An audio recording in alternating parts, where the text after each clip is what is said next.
In this video, I'm taking you through how I'm able to save 97% of my income. I'm all about stretching the dollar as far as it will go, and I pride myself on being extremely frugal. It's how I'm able to travel for free using credit card points, drive a car that actually pays me money, find good deals on anything I buy, and a lot more. I think there will be a lot of valuable lessons in this video that will help you figure out ways to save money and make your money go as far as possible. Let's get started. So my personal spending is very low, and I've always been looking for ways to spend less money while still maintaining a comfortable life. There are lots of really rich people that spend all their money, so they're not rich anymore. They just have a temporarily rich lifestyle. I would way rather prefer to build wealth. And before I get into these specific things I do to save money, it's going to be really important to understand my whole money mindset and how it influences my spending decisions. I personally think of money as being meant to be saved, not spent. And before I get a lot of backlash for this, I want to clarify what I mean by that. I like to carry on the mindset that any money you make should be used to make more money. So of course, spending money on yourself and for personal things does not follow that mindset. In order for money to make you money, it needs to be spent on certain categories of things. And when it comes to the things you spend your money on, there's a difference between the recreational spending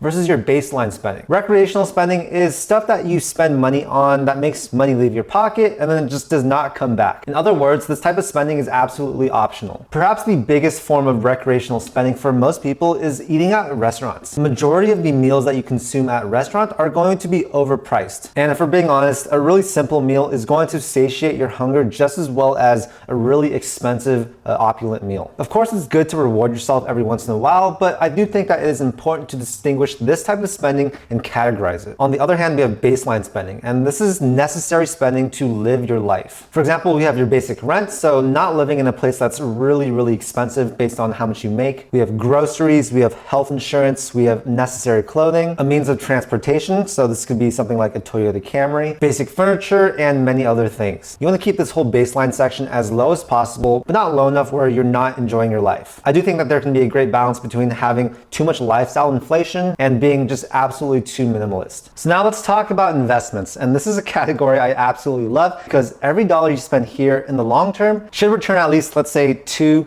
$5, $10, or even more. Now, some examples of investments would be the stock market, any business spending, so spending money on your business that you can actually write off, buying real estate, buying crypto, and most importantly, self-improvement. This is going to have the highest return investment of any of these things. Really, for any of these types of investments, I don't count them as actually spending money. So almost all the money I make goes into this category, so it doesn't sit in a bank account losing value. What you want to do is you want to limit your spending on your recreational and baseline spending and increase your spending on these investments. So now let's talk about some of these specific hacks I do on a day-to-day basis to save me money. The first is using my car to actually make me money. In late 2019, I leased my BMW i8 Roadster with a sticker price of $165,000. The monthly payment after taxes and insurance is about $1,300 a month. Now, this is not a personal expense. It's actually under two of my businesses, and therefore I am running off the payments and is paid for using pre-tax dollars. This is different than post-tax dollars, which is what people use if they don't have a business. Now, the car has actually made me a lot of money. For example, it helped me kickstart my TikTok, and a lot of my content was made using this car, and it really did contribute to me building my social media presence. To this day, I think it's one of the best marketing decisions I've ever made. It's led me to getting more clients, it's led me to getting more attention, and attention, you guys, is the new digital currency. Sure, having this type of car is not a frugal thing, but if you consider the tax savings, how much money it's actually made for me, and the additional business that it's brought in, I absolutely make money driving this car. Next up is traveling for free. And ever since I graduated college and got my first credit card, I've been absolutely hooked on the whole credit card game. Here's the concept. You get multiple credit cards with good sign-up bonuses, then you meet the spending requirements, get a ton of points, and then you repeat that. If you guys don't yet have a credit card, I recommend checking out some of the Chase cards like the Chase Reserve and the Chase Freedom. Start building up an arsenal of credit card points and start using those points to travel for free. As a result of my credit cards, I rarely pay for flights now. In fact, out of the last 6 or so flights, I think I've only paid for one of them. And that was because I had a gift card that I got for free from one of my credit cards. When you get 1 to 5% cash back on your purchases, then add in those sign-up bonuses, which are usually at least 50,000 points each, the points are really going to add up. So right now I have almost 1 million points ready to be redeemed. And depending on how you use the points, 1 point is going to equate to 1 to 5 cents of value. So yeah, you can see that if I redeem these 1 million points correctly, that's going to equate to a lot of travel. All right, now let's talk about groceries. When I go to grocery stores, I only buy things that are on sale. I've really developed a shopping style that lets me get a lot of food for not that much money. And essentially what I'm doing is being really selective in the things that I buy. You know when you go to a grocery store and don't really look at the prices? Well, I only look at the prices. I'm always looking for those little bright tags that show an item is on sale. So for example, let's say that I'm trying to buy a vegetable. I'm going straight for the vegetables that are on sale that week. And really being flexible is key here. So as long as I'm not being married to a specific brand or some specific vegetable or meat, then I'm good. And when it comes to buying generic store brands over name brands, that's my jam. And hint, they are pretty much the same thing. A lot of people underestimate how much they spend on food, whether it's grocery stores or restaurants. Groceries can range from affordable to very expensive, and so can eating out. So really, I view this as a game, and it makes it fun to go grocery shopping. It's like a game of how much money can I save today? And it's the same with restaurants. I tend to prefer restaurants with a good bang for your buck. It's very easy to spend $600 a month on eating at restaurants, and if you invested that instead into a Roth IRA, well, that's a whole nother story. But yeah, my food budget tends to be pretty minimal, and that's how I like to keep it. Now, the next part we're talking about is making everything a business expense. I sort of mentioned this earlier with my whole investments category, but I don't count business expenses as money I spend. Each dollar I put into this category multiplies by a large number. And really, this should show you guys the importance of having self-employment or business income. Because when you do, this means that you can take advantage of tax write-offs. For example, like I mentioned earlier, my car is a business expense.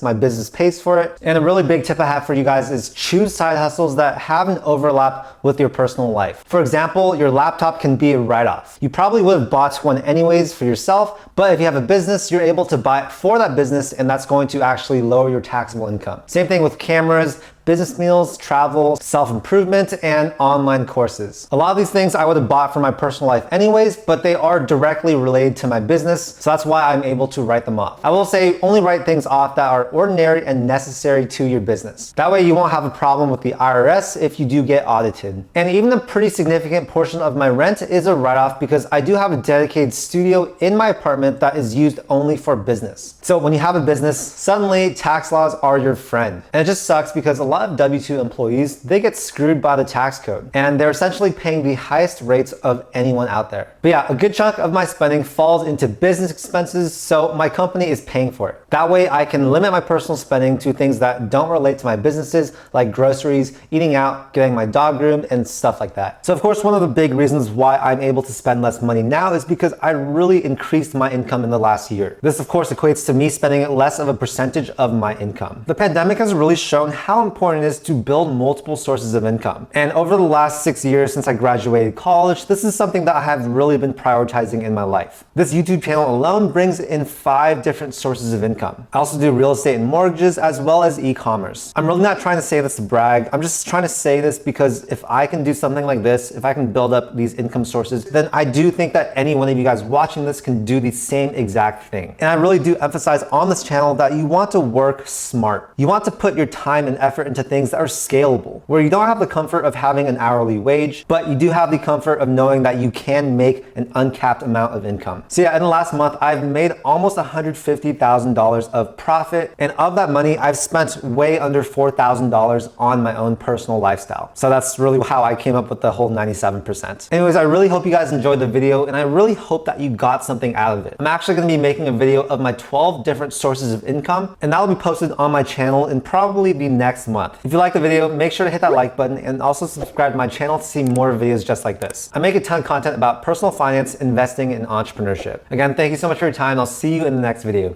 Peace.